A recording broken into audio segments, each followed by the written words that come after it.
New York, the eternal city. A journey of millennia and millions of dreams. Look at this.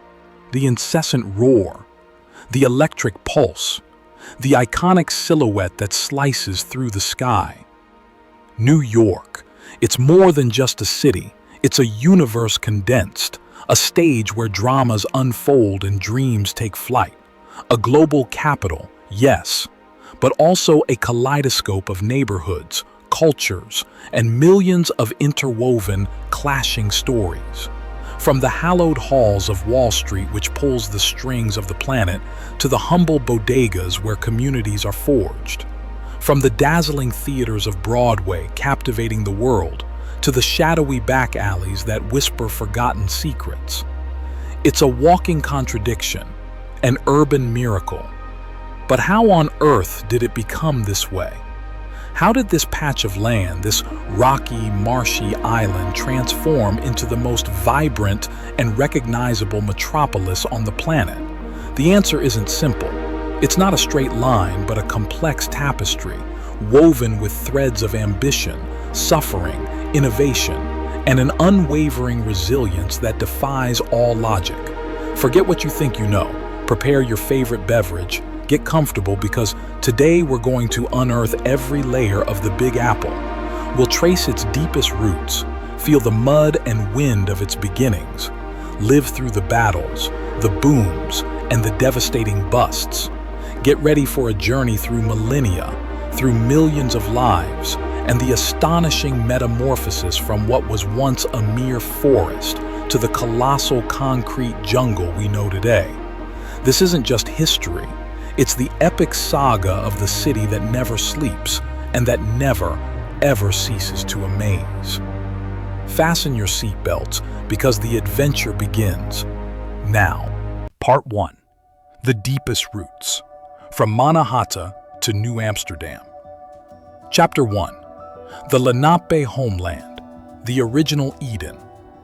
To truly understand New York, we must journey back to an immemorial time, long before the very concepts of city or skyscraper even existed. Imagine this place some 10,000 to 15,000 years ago, as the last great glaciers retreated, carving out the landscape. What we now know as Manhattan, Brooklyn, or Queens was an Eden, a veritable earthly paradise. Freshwater streams meandered through undulating hills, dense forests of maple, oak, and chestnut trees covered the land, and a bay teeming with marine life, with oyster beds so vast it was said you could walk across them, promised an unending bounty. This was a living, pulsating landscape, rich in biodiversity. The first humans to arrive on this land, approximately 6,000 years ago, were the ancestors of the Lenape, also known as the Delaware. They didn't discover the island. They became an intrinsic part of it. They were master hunters, fishermen, and gatherers, possessing an intimate knowledge of their environment. For them, this land wasn't a possession. It was their mother, their sustenance, a living entity with which they coexisted in profound balance. Their name for the island we now call Manhattan was Mannahatta. There are several interpretations of its meaning: island of many hills, place where we get bows, referring to the quality of the wood, or even place of general inebriation, perhaps from fermented cranberry juice. Whatever the precise translation, it was their world, their spiritual heartland. Lenape society was organized into interconnected clans and families, with villages strategically located near fresh water sources and abundant resources. Their dwellings varied, from conical or domed wigwams for smaller families to communal longhouses that could house multiple families, emphasizing their collective way of life. They were expert canoe makers, crafting sleek vessels from hollowed-out logs that allowed them to navigate the rivers and the bay with remarkable skill. Beyond hunting and fishing, they cultivated crops like corn, beans, and squash, providing a diverse and nutritious diet. Their trade networks extended for vast distances, exchanging furs, shells used as wampum, a form of currency and record-keeping, and other goods with interior and coastal tribes. They were a sophisticated people with their own laws, customs, spiritual rituals, and an unbreakable connection to the land.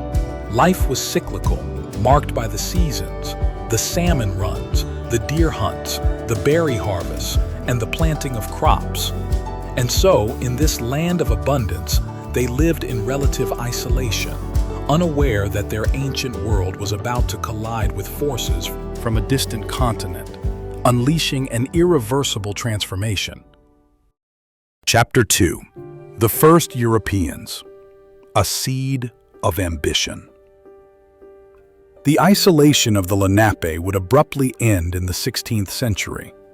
The first European to glimpse the sheer grandeur of this bay was the Florentine explorer Giovanni da Verrazzano, sailing under the flag of King Francis I of France. In April of 1524, his ship, La Dauphine, sailed into what is now New York Harbor. Verrazzano was utterly astonished by the immense estuary, describing it as a very great river bordered by green hills and splendid forests. He observed the Lenape and their canoes, who paddled out to meet him with great curiosity. He spent only a few hours, barely comprehending the geographical jewel he had touched. His detailed report was fascinating, but not quite compelling enough for France to establish an immediate colony. Almost a century later, the destiny of Mannahatta would be irrevocably sealed. In 1609, the mighty Dutch East India Company, one of history's wealthiest and most ambitious corporations, hired an experienced English navigator named Henry Hudson. His mission: to find the fabled Northwest Passage, a mythical sea route supposedly connecting the Atlantic to Asia, which would cut out the arduous journey around Africa. On September 11, 1609, aboard his small ship, the Have Main, the Half Moon, Hudson and his crew sailed into what is now New York Harbor. He didn't find the passage to China, but what he did discover was an immense estuary, the river that now bears his name, navigable for miles inland. He sailed as far north as present-day Albany, and with every bend in the river he was awestruck by the lushness of the wilderness and the incredible abundance of wildlife. He saw more than just beauty. He saw opportunity.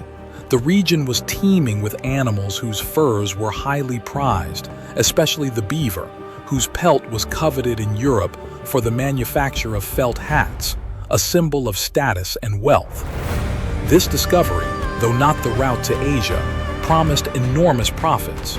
The initial contacts with the Lenape were a complex mix of curiosity, wary suspicion, and at times open hostility. There were exchanges of goods.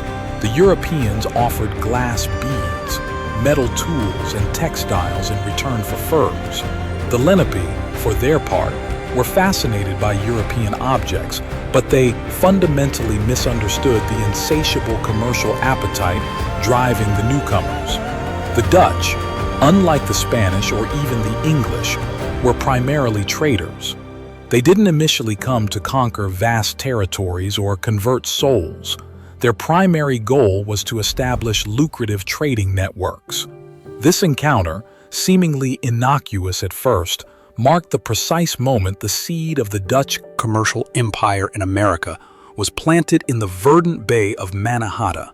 It was a beginning of collaboration and conflict, leading to an entirely new chapter in the island's history. Chapter 3: The Dutch Dream. New Amsterdam. The potential of the fur trade was immense, and the Dutch were quick to capitalize. In 1614, the New Netherland Company established a small trading post, Fort Nassau, near present-day Albany. But the true heart of their operations and their future would be the island of Mannahatta. In 1621, the powerful Dutch West India Company assumed a monopoly on trade in the region, and 2 years later, in 1624, a group of 30 families, mostly Walloons, French-speaking Protestants from what is now Belgium, arrived in the bay. They first settled on Governor's Island, then on Long Island, and finally, some crossed to the southern tip of Mannahatta.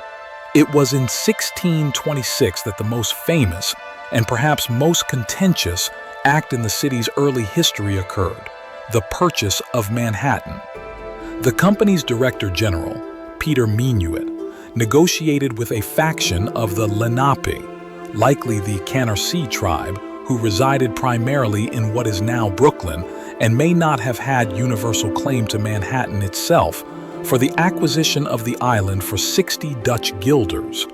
The monetary value of those 60 guilders today is roughly $24, but the transaction was made with goods like axes, knives, metal tools, cloth, and glass beads. For the Dutch, it was a legal, binding transaction granting them perpetual ownership of the land. For the Lenape, who had no concept of land ownership in the European sense, it was likely an agreement to share or use the land without permanently relinquishing their connection to it. It was a profound clash of worldviews that would have lasting and tragic consequences. Thus, at the southern tip of Manhattan, New Amsterdam was founded.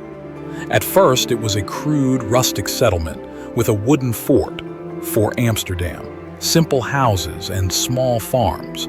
But it quickly blossomed into a bustling commercial port. Life was undoubtedly hard, but the promise of opportunity drew all sorts of people. And from its very inception, New Amsterdam was, remarkably, a true melting pot. Not just Dutch, there were Walloons, French Huguenots fleeing religious persecution, Sephardic Jews escaping the Inquisition in Brazil, Germans, English, Scots, Irish, Norwegians, and even Poles and Italians. Over 20 languages were reportedly spoken in this tiny, nascent colony. It was a veritable Tower of Babel in the making, foreshadowing the linguistic and cultural diversity that would define New York centuries later. However, diversity did not always equate to equality. Tragically, the first African slaves arrived in New Amsterdam in 1626, sent by the Dutch West India Company to toil on the farms, in construction, and as laborers in the burgeoning port. While slavery was technically illegal in the Netherlands itself, in the colonies, it was justified by the acute need for labor. These enslaved individuals, despite their brutal conditions, contributed immensely to the development of the colony's nascent infrastructure. Some were half-free slaves, granted limited freedom in exchange for annual tributes and labor, a unique Dutch colonial innovation that still tied them to forced service. The young colony also faced constant threats.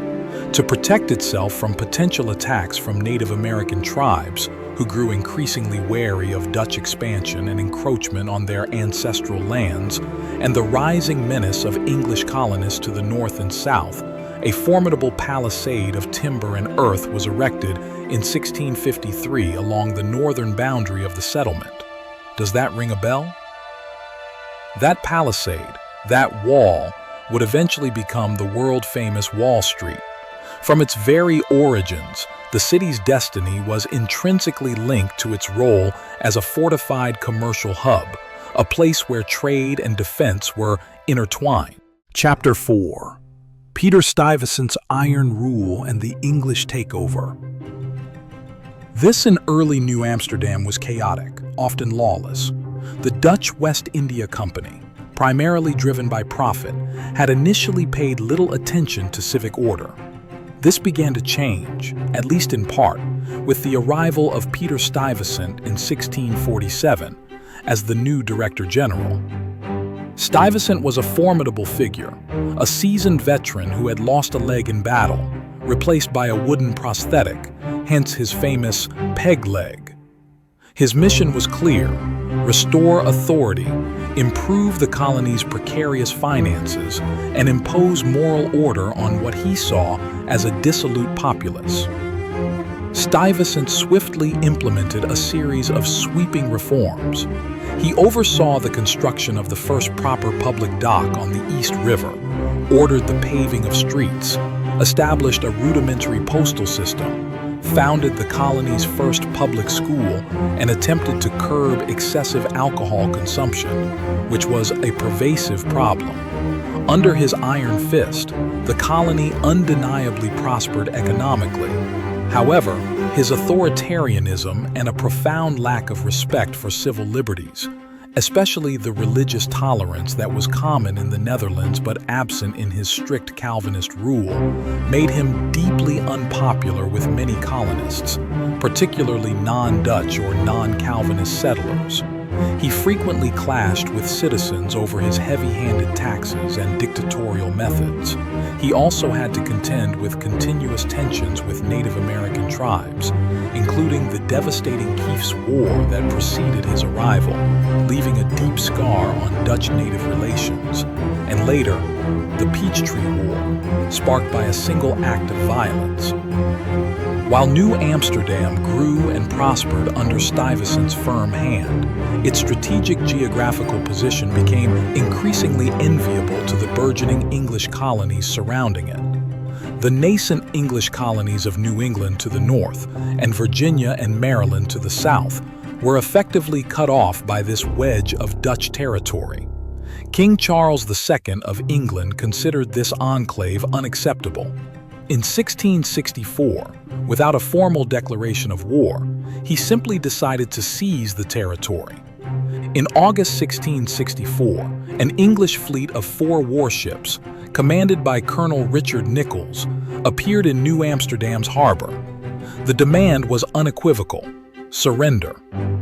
Stuyvesant, true to his fiery temperament and his warrior spirit, wanted to fight. He desperately tried to rally the citizens to defend the fort, but the majority of the colonists, weary of his autocratic rule, longing for greater freedoms, and keenly aware of the overwhelming English naval superiority, flatly refused to fight. They saw little chance of victory and preferred the stability of a peaceful transition to a feudal, bloody resistance. Faced with the unanimous pressure from his own civic leaders, Stuyvesant, with immense personal anguish and bitter reluctance, was forced to sign the Articles of Capitulation on September 8, 1664. New Amsterdam fell without a single shot fired. The colony passed into English hands and was immediately renamed New York in honor of James, the Duke of York, King Charles II's brother. It was a deceptively peaceful transfer of power on the surface, but it marked the definitive end of the Dutch era and the dawn of a new phase in the city's history, one that would inextricably link it to the British Empire for over a century. The iconic Dutch windmills would gradually give way to English taverns, and the distinct Dutch brick houses would begin to blend with emerging Georgian architecture as New York embarked on its next profound transformation. Part 2.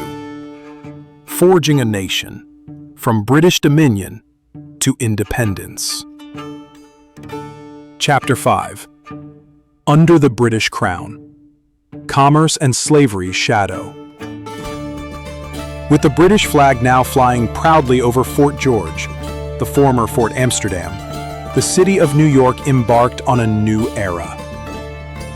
Despite the change in sovereignty, the city remarkably retained much of its multicultural character. Many Dutch settlers chose to remain, and although English rapidly became the dominant language, the vibrant diversity of languages and customs persisted. The new British rulers, learning from the Dutch experience and perhaps keen to avoid rebellion, generally allowed greater religious and political freedom than their predecessors, which ironically attracted even more colonists from various European backgrounds, further enriching its demographic tapestry. Under British rule, New York solidified its position as one of North America's most crucial ports, fiercely competing with Boston and Philadelphia. Its unparalleled strategic location, nestled within a protected bay with direct access to the mighty Hudson River and the fertile lands of the interior, made it ideally suited for burgeoning commerce. The city became a bustling nexus for the export of vital agricultural products, such as wheat, corn, and flour, alongside valuable timber and furs. In return, a steady stream of manufactured goods flowed in from Europe, cementing New York's role in the Atlantic trade network. However, New York's burgeoning economic prosperity in the 18th century was tragically and inextricably linked to the institution of slavery. The city held the second largest enslaved population in the northern colonies, surpassed only by Charleston. Enslaved Africans were an absolutely fundamental part of New York's burgeoning economy, performing grueling labor on the docks, in construction, on surrounding farms, and as household servants for the burgeoning wealthy families. The lives of slaves in New York were brutal, marked by relentless oppression, constant threat of violence, and the forced separation of families. Though there were also nascent pockets of resistance and the slow, painful emergence of an African-American cultural identity. In both 1712 and 1741, the city was rocked by slave revolts, which, though brutally repressed, only served to harden slave codes and intensify repression against the African community. The very foundations of New York's wealth, in large measure, were built upon the exploited labor and suffering of enslaved people. British New York society was rigidly hierarchical. At the apex stood the powerful, wealthy merchants and aristocratic landowners, often with deep connections to the crown.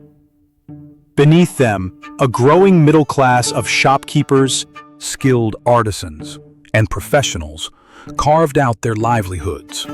And at the base, the masses of unskilled laborers, indentured servants, and, most tragically, the enslaved.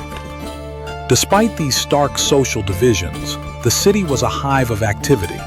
New churches, bustling taverns, early schools, and public buildings were constructed, gradually shaping a city that, though far smaller than its modern iteration, already radiated a distinct, ambitious energy that set it apart in the colonial landscape. Chapter 6: The Crucible of Revolution. By the mid-18th century, tensions between the American colonies and Great Britain began to escalate dramatically. Legislation like the Stamp Act of 1765, which imposed direct taxes on the colonists without their consent or representation in Parliament, ignited the first sparks of open rebellion. New York, with its diverse, often defiant population and its crucial commercial port, quickly became a hotbed of resistance. The Sons of Liberty, a clandestine organization of passionate patriots, established a strong base in the city, orchestrating protests, organizing boycotts of British goods, and engaging in acts of intimidation against British officials. In a significant act of colonial unity, New York City hosted the Stamp Act Congress in 1765, where delegates from 9 colonies united to formally protest against the oppressive British legislation. The city was an ideological battlefield long before the first shots of war were fired. Loyalists, those loyal to the British Crown, and patriots, those advocating for independence, fiercely debated and often physically clashed in the city's streets, taverns, and meeting houses. News of the Boston Massacre and the Boston Tea Party only further fanned the flames of discontent.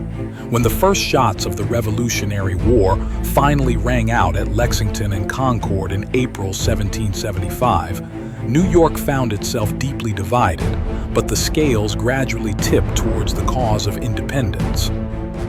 New York's strategic importance was glaringly obvious to both sides. Controlling its magnificent harbor and the vital Hudson River meant controlling a crucial supply route to the vast interior and potentially severing the American colonies in two. Thus, in the summer of 1776, immediately following the Declaration of Independence, General George Washington, acutely aware of the imminent threat, mobilized his newly formed Continental Army to defend the city at all costs. What ensued was a catastrophic defeat for the Patriots. The Battle of Long Island, fought in August 1776, was the largest battle of the entire Revolutionary War and an overwhelming, demoralizing loss for Washington.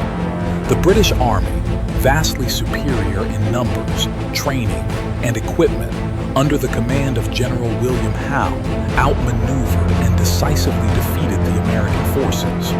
Washington, in a desperate and truly masterful strategic maneuver, managed to evacuate his shattered troops from Brooklyn to Manhattan under the cover of dense fog and darkness, narrowly averting total annihilation.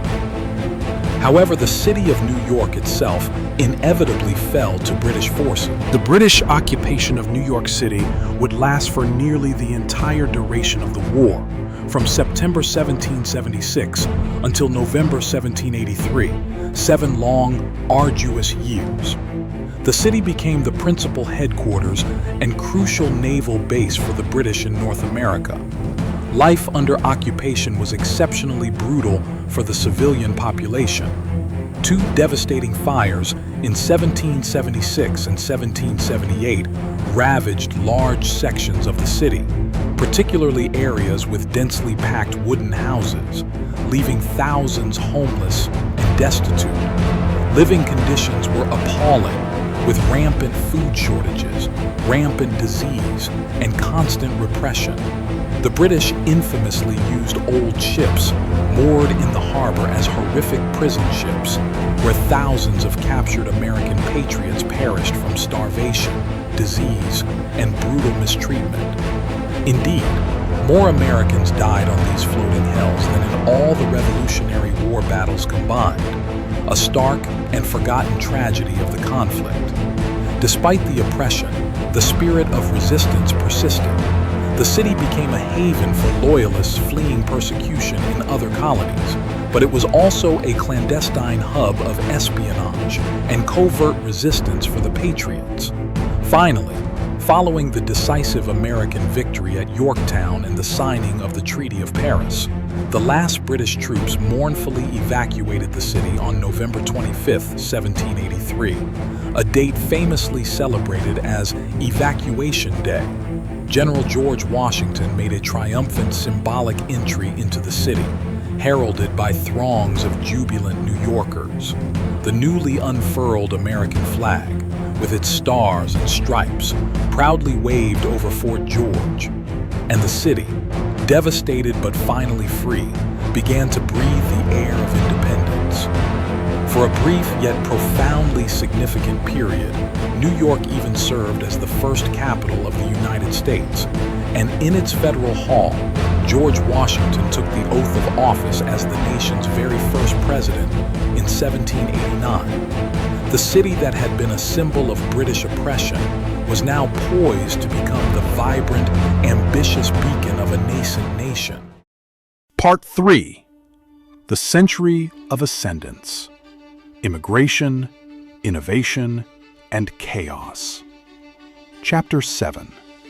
The Erie Canal and the 19th Century Launch. If the 18th century was defined by struggle and nation-building, the 19th century was an era of unprecedented, explosive growth for New York. The city, which had briefly served as the capital of the newly formed nation, could barely contain its burgeoning ambition. In 1800, New York boasted a population of barely 60,000 residents. By 1860, it had surged to over 1 million. What precisely fueled this dizzying expansion? A confluence of forces, but one of the most profoundly transformative was an engineering marvel that would reshape the very fabric of American commerce: the Erie Canal. Envisioned and championed by Governor DeWitt Clinton, the Erie Canal was a colossal undertaking, dubbed Clinton's Ditch by skeptics. Inaugurated in 1825, this artificial waterway, stretching an incredible 363 miles, 580 kilometers, meticulously connected the Hudson River with Lake Erie, thereby opening a cheap, efficient, and direct transportation route between New York City and the agricultural heartland of the American Midwest. Consider this: before the canal, products from the vast frontier, what are now Ohio, Illinois, and beyond, had to be laboriously transported over precarious roads or hauled across the formidable Appalachian Mountains, a process that was agonizingly slow and prohibitively expensive. The canal changed absolutely everything. Suddenly, wheat, timber, coal, and a myriad of other goods from the interior could reach New York's bustling docks at a mere fraction of the previous cost and time.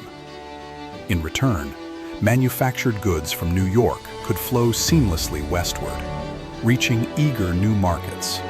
It was an economic revolution. The once dominant ports of Boston and Philadelphia quickly paled in comparison. New York unequivocally solidified its position as the undisputed gateway for continental commerce. Wealth poured into the city, fueling the rapid growth of banks, shipping companies, insurance firms, and countless auxiliary businesses. The activity on the docks was frenetic, operating almost 24 hours a day. Steamboats, once a novelty, now regularly plied the Hudson, and the city's burgeoning skyline, though still dominated by brick and wooden structures, began to densify with new warehouses and commercial buildings. The Erie Canal didn't just physically link a river and a lake. It forged an unbreakable economic link between a city and a continent, and that union propelled New York to the very pinnacle of American power and prosperity. Chapter 8. The Human Tides. The Great Immigration Waves. With the newfound prosperity brought by the Erie Canal and the relentless march of industrialization, New York transformed into a global magnet. Millions of people from across the world began to see in it the tangible promise of a new life, an opportunity to escape crushing poverty, devastating famine, relentless persecution, or crushing oppression in their home countries. The first massive wave arrived from Ireland in the 1840s, fleeing the catastrophic Great Potato Famine. Thousands upon thousands of impoverished, often desperately ill Irish immigrants poured into New York, willing to accept any grueling job they could find. They were frequently met with profound prejudice and discrimination, their Catholicism seen as a threat, but their sheer numbers and willingness to perform the toughest labor made them indispensable.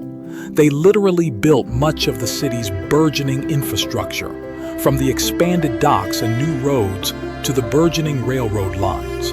Then came massive waves of Germans, many of them political refugees following the failed revolutions of 1848, who brought with them valuable artisanal skills, a strong work ethic, and a vibrant culture of beer gardens and social clubs that would transform neighborhoods like the Lower East Side, creating their own distinct Kleindeutschland, Little Germany. Later in the century, millions of Southern Italians and Eastern European Jews arrived, fleeing grinding poverty, oppressive regimes, and violent pogroms. All of them arrived with little more than the clothes on their backs and an unwavering, desperate hope. The living conditions for these new arrivals were often appalling. The vast majority settled in the incredibly crowded Lower East Side of Manhattan, crammed into purpose-built apartment buildings known as tenements. These tenements were typically 5- or 6-story brick structures, designed to maximize housing density. They were notoriously dark, with minimal ventilation, no running water, and shared outdoor privies, leading to unsanitary conditions. Entire families often lived in single, cramped rooms, with no privacy, and diseases like cholera, tuberculosis, and typhoid spread like wildfire through the packed buildings. The pioneering photojournalist Jacob Riis powerfully documented these squalid conditions in his shocking 1890 book, How the Other Half Lives, exposing the abject misery to a shocked public and sparking nascent reform movements. Yet, amidst the profound adversity, a vibrant, resilient culture not only survived, but flourished. These immigrant neighborhoods were pulsating cauldrons of languages, exotic foods, unique music, and cherished traditions. New York became a city of hundreds of small villages, each preserving a piece of the old world. Mutual aid societies, synagogues, churches, and newspapers printed in dozens of different languages sprang up, forming vital support networks. Children of immigrants often grew up bilingual and bicultural, frequently serving as crucial bridges between their parents' old world values and the dynamic, challenging new America. The unparalleled diversity that is today the defining hallmark of New York City has its deepest roots in these massive, transformative migratory waves of the 19th century. It was a period of immense suffering and struggle, but also of incredible cultural forging and the birth of a truly global identity. Chapter 9. The Underbelly and the Dawn of Progress. Gangs, Reformers, and Central Park. With such explosive growth and the influx of millions into conditions of profound poverty, 19th century New York was also a city of brutal contrasts and severe social problems. The city's underbelly was raw and exposed. Gangs notoriously reigned in the poorest, most neglected neighborhoods, like the infamous 5 Points district. Here, abject poverty, squalor, and rampant crime converged in a dangerous crucible. Notorious gangs such as the Dead Rabbits, the Bowery Boys, and the Plug Uglies engaged in vicious, bloody street battles, wielding crude weapons, while the nascent police force, often corrupt or simply overwhelmed, struggled to maintain any semblance of order. The violence and desperation were captured in stark detail by visiting writers like Charles Dickens, who was appalled by the conditions. The city's political landscape was dominated by powerful, often ruthlessly corrupt political machines like Tammany Hall, the entrenched bastion of the Democratic Party. Figures like the infamous Boss Tweed controlled the city through an elaborate web of patronage, pervasive electoral fraud, and brazen extortion. Millions of dollars were systematically stolen from public coffers through inflated contracts, kickbacks, and sham construction projects.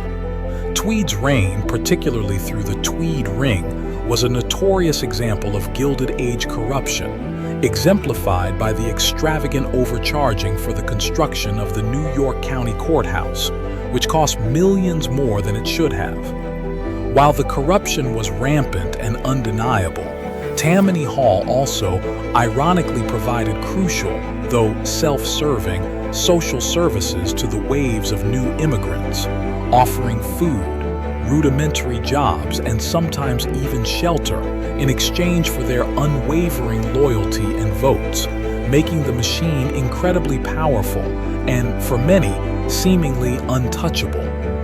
The city was also the scene of horrifyingly violent civil unrest, most notably the devastating New York City draft riots of 1863 during the height of the Civil War. These riots, primarily fueled by racial resentment and class antagonism, provoked by a conscription law that allowed the wealthy to pay a fee to avoid military service, while the poor were forcibly drafted to fight, erupted into the largest and most destructive civil disturbance in American history. For 4 terrifying days, the city descended into anarchy, with mobs targeting African Americans, wealthy citizens, and institutions associated with the draft. The violence and desperation left over 100 people dead and caused widespread destruction, exposing the deep class and racial fissures simmering beneath the city's bustling surface. But even amidst this chaos and systemic corruption, progress and visionary planning flourished. The desperate need for a vast, democratic green space within the rapidly expanding metropolis led to the ambitious creation of Central Park. In 1857, the brilliant landscape architects Frederick Law Olmsted and Calvert Vaux won the design competition to transform 843 acres of swampy land, rocky outcroppings, and existing poor settlements, including the African-American community of Seneca Village, whose residents were forcibly displaced, into an urban oasis. The construction was a monumental undertaking, employing thousands of laborers, many of them immigrants, for years. It involved moving millions of cubic feet of earth and rock. The result was a masterpiece of landscape design, a place where people from all social classes could find respite from the relentless urban grind, stroll, relax, and crucially, mingle. It was a bold civic statement. New York would not merely be a place of commerce, but also a bastion of beauty, recreation, and democratic accessibility. Another towering symbol of New York's boundless ambition and engineering prowess was the Brooklyn Bridge. Designed by the brilliant German immigrant engineer John A. Roebling, and remarkably completed by his son Washington Roebling and his equally determined daughter-in-law Emily Warren Roebling, after John's death and Washington's crippling illness, it was an unprecedented feat of engineering. Opened in 1883, the Brooklyn Bridge was the longest suspension bridge in the world, an architectural marvel built with steel and immense perseverance, costing many lives of the brave sand hogs who worked in the caissons deep beneath the river. It majestically connected the island of Manhattan with the then independent city of Brooklyn, symbolizing the inevitable union and vast expansion of the metropolitan area. New York, despite its myriad problems and challenges, unequivocally looked towards the future with an insatiable, limitless ambition that dared to dream of the impossible. Part 4. The Era of Unprecedented Ascent. Races to the Sky and the Crises of Modernity. Chapter 10. The Birth of the Greater City and the Skyscraper Boom. The dawn of the 20th century marked a pivotal milestone for New York City. On January 1st, 1898, the disparate five boroughs, Manhattan, Brooklyn, Queens, the Bronx, and Staten Island, were officially consolidated to form the city of Greater New York. Suddenly, the city wasn't just immense in population. It was vast in territorial expanse, solidifying its claim as one of the largest and most complex urban centers in the world. This ambitious political maneuver, born out of necessity for better governance and shared infrastructure, laid the groundwork for the modern metropolis. With this dramatic territorial expansion, the pressing need for efficient mass transit became undeniable. The New York City subway system, which began operating its first line in 1904, utterly revolutionized urban life. For the first time, workers could live farther from their jobs, and burgeoning suburban areas began to connect seamlessly with the bustling city center. The subway didn't merely move millions of people. It fundamentally reshaped the city's social geography, fostering the growth of new neighborhoods, accelerating development, and profoundly expanding Manhattan's reach as a commercial and cultural hub. Elevated train lines and electric streetcars also crisscrossed the city, adding to the frenetic pulse of movement and creating a layered, interconnected transportation network. But the true defining transformation of the early 20th century was the spectacular race to the sky. With rapid advancements in steel frame construction technology, the invention of the safe electric elevator, developed by Elisha Otis in the mid-19th century, making tall buildings practical, and a seemingly limitless supply of capital, architects began to dare to dream of buildings that would literally scrape the clouds. The Flatiron Building, 1902, with its distinctive triangular shape, became one of the city's earliest and most beloved icons, pushing architectural boundaries. Then came the majestic Woolworth Building, 1913, a neo-Gothic masterpiece affectionately dubbed the Cathedral of Commerce, which briefly held the title of the world's tallest building. The competition escalated with the dazzling Chrysler Building, 1930, with its iconic Art Deco crown and gleaming spire, a symbol of industrial might and architectural grace, which held the title for a mere 11 months. The race for vertical supremacy was intense, a palpable symbol of the city's boundless ambition and unbridled optimism. And in 1931, the Empire State Building rose as the undisputed king of the sky. Constructed in an astonishingly rapid time frame of just 1 year and 45 days, even amidst the grim depths of the Great Depression, a testament to New York's sheer speed and tenacity. Its imposing height of 1,250 feet, 381 meters, made it the world's tallest building for over 40 years. These colossal skyscrapers were far more than just structures of steel, glass, and concrete.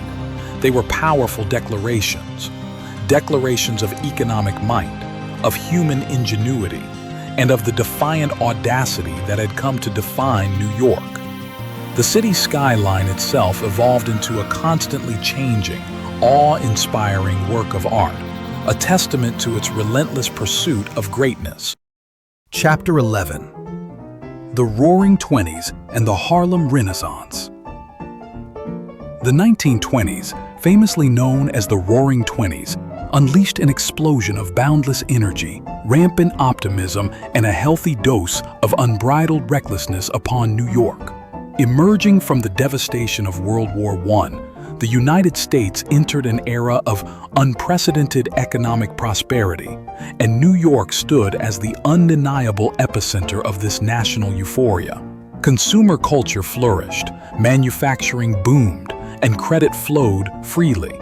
Despite the highly controversial prohibition, the 18th Amendment that legally banned the manufacture, sale, and transportation of alcoholic beverages nationwide, New York defiantly became the undisputed capital of the speakeasies.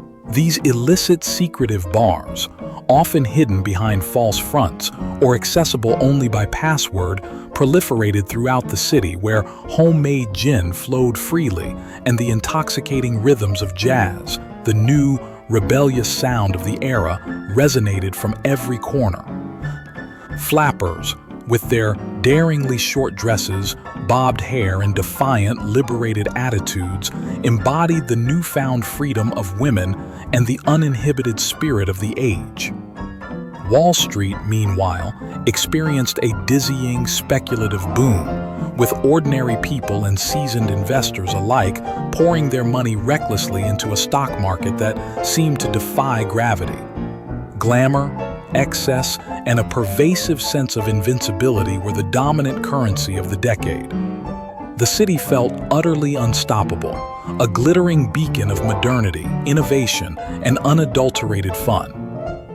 But perhaps the most profoundly significant and enduring cultural movement of this transformative decade in New York was the Harlem Renaissance. In the vibrant, bustling neighborhood of Harlem in northern Manhattan, an incredible efflorescence of African-American talent in literature, music, and the visual arts burst forth, creating a movement that would forever change American culture. Writers like Langston Hughes, whose poetry eloquently captured the Black experience, Zora Neale Hurston, with her powerful and authentic voice in fiction, and Claude McKay, a fierce advocate for racial pride, explored profound themes of identity, race, and culture, giving voice to a burgeoning generation. Musicians like Duke Ellington, the master of the Cotton Club, and Louis Armstrong, whose trumpet notes soared, filled the jazz clubs and dance halls with innovative, infectious sounds that captivated audiences of all races and backgrounds. Artists, poets, intellectuals, and thinkers congregated, creating a powerful cultural force that redefined African American identity and resonated globally. Harlem was not merely a neighborhood, it was a vibrant intellectual and artistic nerve center, a proud beacon of creativity, defiance, and self-expression. Yet, as the city danced to the frenetic beat of jazz and aggressively built ever-taller skyscrapers, an unsustainable economic bubble was inflating beneath the surface. On October 29, 1929, forever etched in history as Black Tuesday, that colossal bubble burst. The stock market on Wall Street catastrophically plummeted, marking the devastating onset of the Great Depression. The party abruptly ended. Millions of people across the nation lost their life savings, their jobs, and their homes overnight. New York, which had so recently been synonymous with boundless wealth and endless opportunity, suddenly transformed into a harrowing landscape of pervasive desperation. Soup kitchens formed endless lines. Desperate individuals sold apples on street corners, and makeshift shanty towns, grimly known as Hoovervilles, sprang up even in the pristine expanses of Central Park. The audacious optimism of the preceding era gave way to a grim, existential struggle for sheer survival as the city faced its deepest economic and social crisis yet. Chapter 12. From Depression to War, the architect of the modern city. The Great Depression proved to be an utterly brutal period for New York. Poverty became rampant, unemployment soared to unprecedented levels, and the city itself teetered on the brink of financial collapse, desperately pleading for federal assistance. Under President Franklin D. Roosevelt's sweeping New Deal programs, New York City became a massive construction site, benefiting from numerous public works projects. These initiatives not only provided desperately needed employment to thousands of struggling New Yorkers, but also fundamentally transformed the city's infrastructure, laying the groundwork for its future growth. A towering, often controversial, figure in this era of monumental change was Robert Moses. Despite never having been elected to a public office, Moses wielded immense, almost autocratic power over the development of New York City from the 1930s well into the 1960s. He was a brilliant, relentless builder, but also a ruthless, unapologetic autocrat. Moses was a fervent believer in the primacy of the automobile and harbored a grand, often uncompromising vision for a city of highways. He single-handedly conceived and oversaw the construction of an astonishing array of bridges, tunnels, sprawling parks, public beaches, vast swimming pools, and, most notably, an intricate, extensive network of parkways and expressways that meticulously connected the various boroughs. These gargantuan projects, while vital for modern transportation, often came at a steep human cost, as they ruthlessly carved through and demolished historic neighborhoods and thriving communities, often displacing hundreds of thousands of residents, particularly those in low-income areas. His vision, while undeniably modernizing the city's physical form, also irrevocably destroyed much of the existing social fabric in certain vibrant neighborhoods. He remains a profoundly controversial figure, simultaneously lauded for his unparalleled efficiency and condemned for his sheer lack of empathy and his authoritarian, undemocratic methods. The onset of World War II, which began for the United States with the devastating attack on Pearl Harbor in 1941, was ultimately what pulled New York and, indeed, the entire nation out of the lingering grip of the Great Depression. The city rapidly transformed into a crucial center for the Allied war effort. Its vast strategic harbor became the primary embarkation point for millions of American soldiers and sailors heading to the battlefronts in Europe and the Pacific. Simultaneously, countless tons of vital supplies and equipment were shipped from its docks. The city's massive industrial base quickly reoriented itself to produce war materials, from ships and aircraft components to uniforms and ammunition, and women massively joined the workforce, taking on roles previously dominated by men. New York was a constant, frenetic hive of activity, a powerful symbol of American strength, determination, and unwavering resolve. The streets of Times Square exploded with spontaneous, joyous celebrations when the war finally ended in 1945, marking the triumphant conclusion of an era of immense sacrifice and the dawn of what promised to be a new, unprecedented wave of prosperity. Part 5. The Resilient City. Decline, Recovery, and the 21st Century. Chapter 13. The Post-War Dream, the 1970s nadir, and the dawn of recovery. Following the momentous end of World War II, New York City emerged as the undisputed preeminent city of the world, a global powerhouse. The American economy was roaring, fueled by wartime production and a newfound sense of national purpose, and the city solidified its position as the undisputed financial, media, and cultural capital of the globe. In 1952, the city of New York proudly became the permanent headquarters of the United Nations, an enduring symbol of its international status and its pivotal role in global diplomacy and peacemaking. The post-war baby boom and sustained economic prosperity led to a significant shift in American life, with countless families pursuing the idealized suburban dream, larger homes, green lawns, and a perceived quieter, safer life away from the hustle and bustle of the densely packed city. This outward migration, combined with the rise of car culture, began to chip away at the city's vibrant core. However, despite this outward veneer of post-war splendor, the subtle seeds of a profound decline were slowly, insidiously germinating beneath the surface.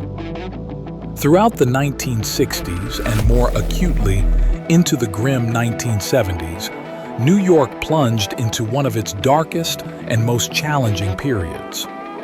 Decades of deindustrialization, the exodus of manufacturing jobs, the continued outward migration of the middle class to the suburbs, and a series of catastrophic fiscal mismanagements brought the city to the very brink of utter bankruptcy. In 1975, a defiant President Gerald Ford famously refused to offer a desperately needed federal financial bailout, and the city's grim reality was starkly captured by the infamous Daily News headline, "Ford to City, Drop Dead," a chilling symbol of the pervasive despair and abandonment. The city's infrastructure crumbled.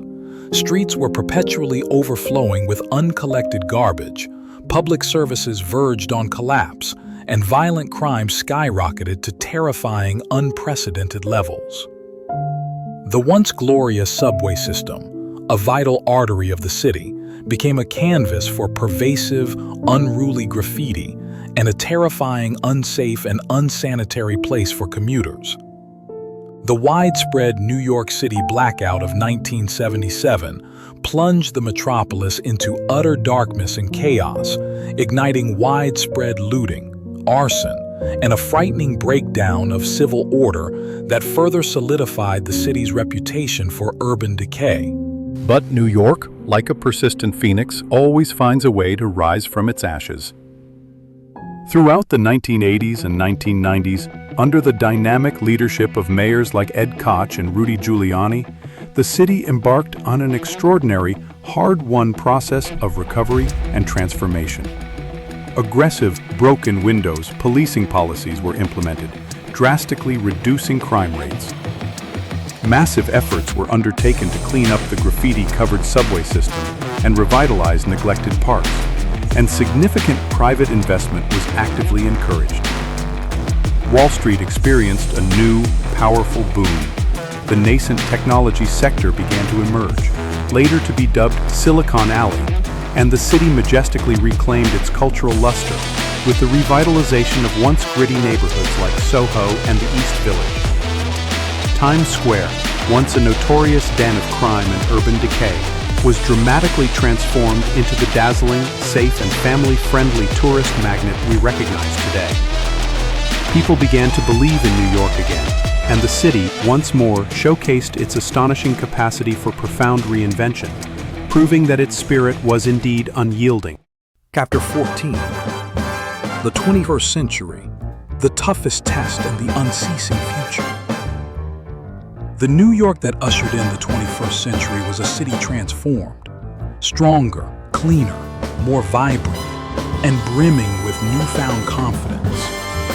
But that confidence would be brutally, unexpectedly tested on September 11th, 2001. The horrific terrorist attacks on the iconic Twin Towers of the World Trade Center were an utterly devastating blow. The chilling images of the towers burning, then tragically collapsing, sent shockwaves across the entire globe. Thousands of innocent lives were lost, and the city's proud, unmistakable skyline was physically and emotionally mutilated. It was a day of unimaginable horror, profound grief, and a deep, searing wound inflicted upon the very soul of the city. Yet, in the immediate aftermath, New York's response was a profound testament to its inherent, indomitable spirit. The entire community rallied together in an unprecedented display of unity and solidarity. The unparalleled courage of its firefighters, police officers, and ordinary citizens who bravely rushed toward danger, the outpouring of support and mutual aid, quickly became a global symbol of the city's astonishing resilience. From the literal ashes of Ground Zero, a new complex began to rise, with the soaring, magnificent One World Trade Center standing as a powerful beacon of hope and a poignant reminder that even after the deepest tragedy imaginable, New York always rebuilds, always rises, and always looks unflinchingly towards the future. Today, New York City continues its relentless evolution and profound transformation. It remains a global capital, but now increasingly for technology, with a burgeoning Silicon Alley that attracts innovative startups and tech giants alike, transforming its economic landscape. Gentrification is a constant, often contentious topic, with entire neighborhoods undergoing rapid transformation, dramatically raising housing prices and irrevocably altering the social fabric and cultural composition of long-standing communities. It's a city grappling fiercely with the undeniable challenges of climate change, facing the looming threat of rising sea levels and more intense storms, but also pioneering innovative, large-scale solutions for coastal protection and sustainable urban development. But at its very core, New York remains what it has always been, an unparalleled melting pot. With over 800 languages reportedly spoken on its streets, it is quite literally a microcosm of the entire world. It's the enduring home of Broadway's theatrical magic, of world-class museums like the Metropolitan Museum of Art and the Museum of Modern Art, of prestigious universities, and of an incredibly diverse culinary scene that spans the globe from humble food trucks to Michelin-starred restaurants. It is the place where groundbreaking ideas are born, global trends are set, and where the future consistently feels tangible, almost within reach.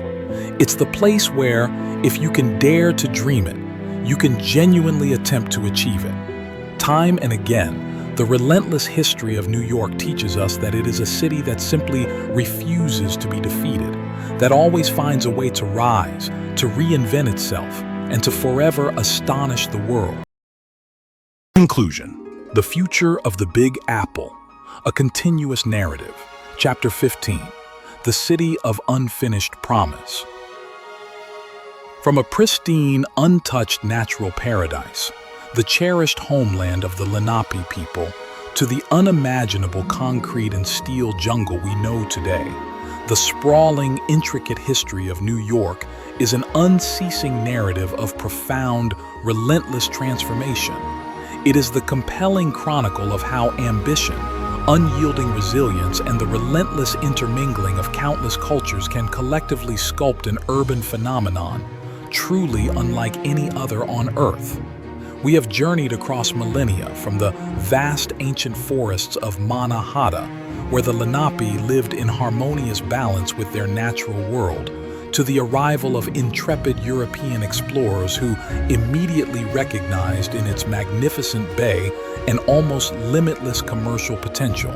We have borne witness to the birth of New Amsterdam, a Dutch settlement that from its very inception was a vibrant crucible of languages and peoples, and its remarkably peaceful, though forced, transition to British rule, which decisively solidified its status as a vital imperial port, albeit under the dark, persistent shadow of human slavery.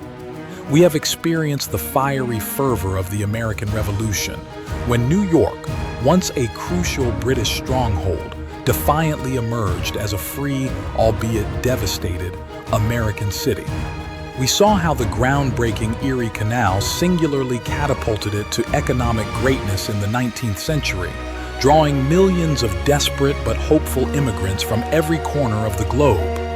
These newcomers, against all odds, built their distinct neighborhoods, pursued their American dreams, and often suffered immensely within the squalid confines of the infamous tenements. We bore witness to the rampant corruption of Tammany Hall and the visionary creation of urban oases like Central Park, a bold statement of civic aspiration. We leaped into the 20th century as New York consolidated its immense power with the political unification of its boroughs and the dizzying explosion of skyscrapers that seemed to scrape the very sky, powerful symbols of its unbridled ambition. We felt the heady euphoria of the Roaring Twenties and the flourishing cultural explosion of the Harlem Renaissance, but also the brutal, sudden plunge into the Great Depression. We saw how World War II revitalized it, and how, decades later, it sank into a period of deep urban decay and palpable despair, only to heroically rise once more, with an astonishing, indomitable tenacity. And finally, we witnessed the city's unwavering resilience in the wake of the devastating September 11th attacks, and how today it continues to stand as a global beacon of innovation, unparalleled diversity, and persistent defiance. New York is by no means perfect. It carries its share of problems, its deep scars, its inherent contradictions. But it is precisely that beautiful imperfection, that constant, dynamic tension between the old and the new, the opulent and the impoverished, the global and the intensely local, that makes it so utterly fascinating, so endlessly compelling.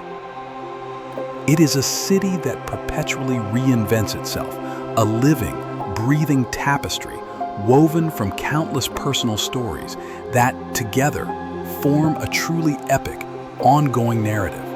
The story of New York is, in many ways, the grand story of humanity itself, in miniature.